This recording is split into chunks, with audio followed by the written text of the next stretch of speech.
Paul McCartney, you won't believe what happened next. What if a song kept paying you while you slept?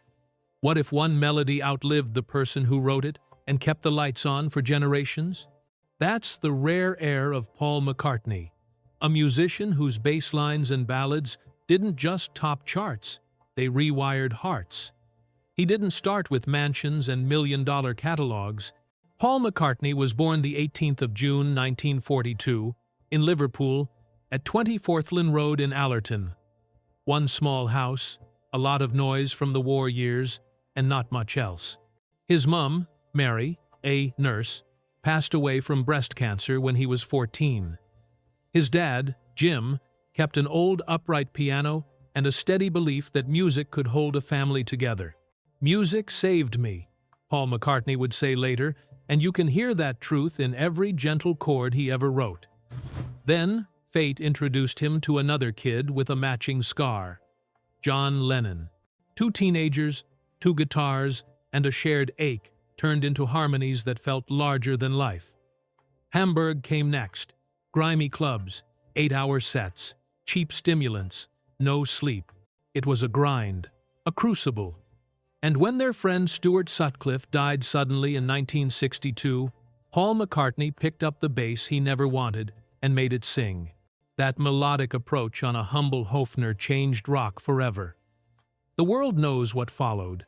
The blast-off with George Harrison and Ringo Starr, Genius at Abbey Road, the soundtrack of a century yesterday, Hey Jude, Let It Be, Blackbird, Penny Lane. But behind the roar was real loss. After Brian Epstein died in 1967, the glue that held the band together dissolved. Rumors raged the absurd "Paul is dead" theory, while friendships frayed. By 1970, the miracle ended. The Beatles were over. And Paul McCartney? He retreated to Scotland and asked himself the scariest question. Who am I without them?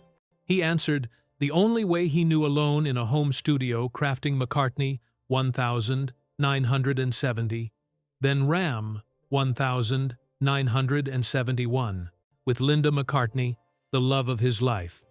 Critics were cold, time was kind.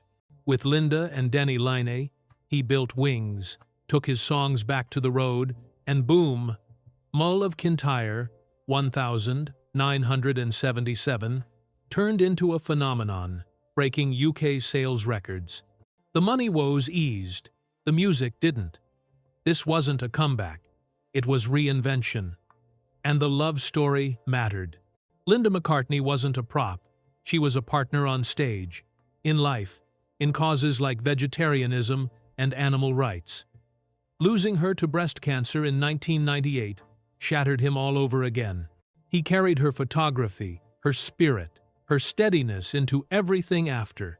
He tried again with Heather Mills, married in 2002, welcomed daughter Beatrice in 2003, and ended it loudly in 2008. Then, quietly, Grace returned, Nancy Shevell.